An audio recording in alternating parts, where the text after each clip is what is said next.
LM वैदिक farm में 23 फरवरी 2025 की ऑरेंज बगीचे की स्थिति आप देख सकते हैं।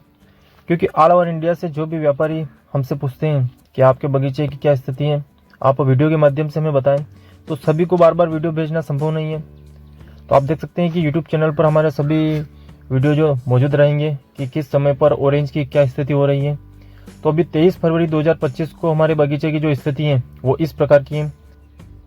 चाहे इंडिया के व्यापारी हो या इंडिया से बाहर के व्यापारी हो जो भारत में हैं, ऑरेंज का व्यापार करते हैं या माल को एक्सपोर्ट करते हैं, इंपोर्ट करते हैं, तो सभी को अपनी आवश्यकता के हिसाब से जो है ऑरेंज की आवश्यकता रहती है।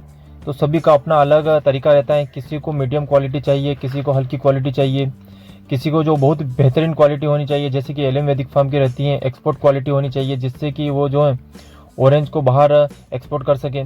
तो कई प्रकार के व्यापारियों की सबकी अलग अलग प्रकार की जो है कार्य करने की तरीका होता है कि किस प्रकार का जो है फल उनको चाहिए।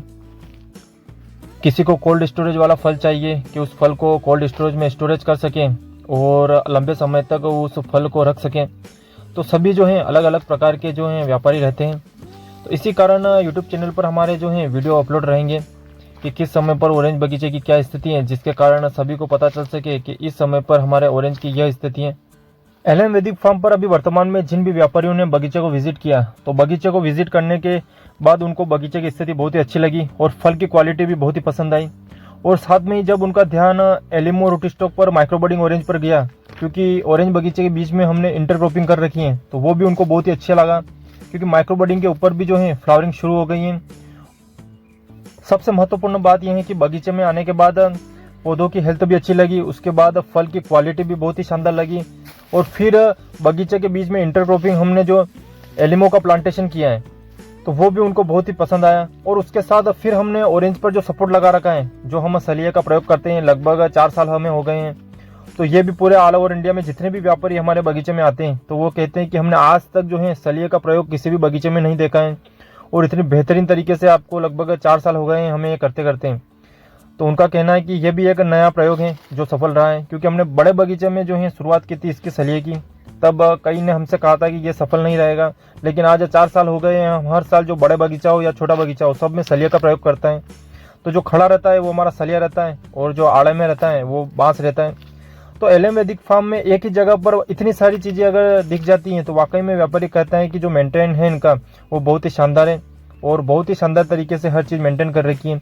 और जब ऑरेंज बगीचे के ही पास में जब अनार बगीचा वो देखते हैं तो अनार बगीचे के बारे में उनका कहना है कि कोई भी वैज्ञानिक हो या कोई भी एक्सपर्ट हो वो इस बगीचे में कोई एक भी कमी नहीं बता पाता है। क्योंकि जो महाराष्ट्र में अधिकतर बगीचों में घूमते रहते हैं व्यापारी, तो वो व्यापारी थे, उनका कहना था कि हम तो हमेशा जो है ऑरेंज बगीचा हो या अनार बगीचा हो उसमें घूमते ही रहते हैं। तो महाराष्ट्र जो है सबसे नंबर 1 पर रहता है जहाँ पर अनार हो या ऑरेंज हो बहुत ही ज़्यादा मात्रा में होता है। तो हम तो रोज ही उन बगीचों में घूमते हैं, लेकिन आपके ऑरेंज बगीचा हो या अनार बगीचा हो उसमें कोई भी एक्सपर्ट कोई एक भी जो है कमी नहीं दिखा सकता है। इतना बेहतरीन आपने अच्छा कर रखा है। तो सबसे ज़्यादा जो है इम्प्रेस वो अनार से हुए थे, क्योंकि अनार की क्रॉप इतनी जो है कठिन रहती है कि उसको सही तरीके से करना और प्रत्येक चीज़ अच्छी रहना ये सबसे महत्वपूर्ण होता है। तो इस कारण अनार के कारण जो है उनका कहना था कि वाकई में जो अनार है आपका वो बहुत ही बेहतरीन है। ऑरेंज बगीचे की डील के लिए जो भी व्यापारी हमारे बगीचे में आते हैं तो ऑरेंज बगीचे की बजाय वो सबसे ज़्यादा समय जो है अनार बगीचे में बिताते हैं, क्योंकि उसमें जो है वो ज़्यादा जानकारी लेने लग जाते हैं कि किस प्रकार से आपने मेंटेन किया, इस बगीचे को इतना अच्छा कैसे किया और क्वालिटी कैसे बनाई। क्योंकि जो है ऑरेंज बगीचा तो वो रोज़ देख रहे हैं, लेकिन जब भी हमारे एरिया में आते हैं तो अनार बगीचे जो हैं वो बहुत ही कम है। मतलब आप मान लीजिए कि इसकी जो संख्या इतनी कम रहती है, कहीं पर भी जो आप चल जाइए अनार का बगीचा आपको बहुत ही कम दिखेगा और अगर दिखेगा तो उसकी क्वालिटी नहीं दिखेगी या ऐसे ही वो खड़ा रहेगा, उस पर फल नहीं दिखेंगे। लेकिन इतनी बेहतरीन क्वालिटी और हर प्रकार से नंबर 1 और फलों की संख्या, पौधों की साइज और हर प्रकार से जो है बहुत ही बेहतरीन वेल मेंटेन देख के जो है वो जानकारी लेने लग जाते हैं। तो ऑरेंज बगीचे से ज़्यादा समय जो है वो अनार बगीचे में बिताते हैं। एक ही जगह पर इतने सारे प्रयोग और जितने भी प्रयोग हमने किए उनका रिजल्ट पॉजिटिव मिलना, तो इनका महत्व बहुत अधिक होता है।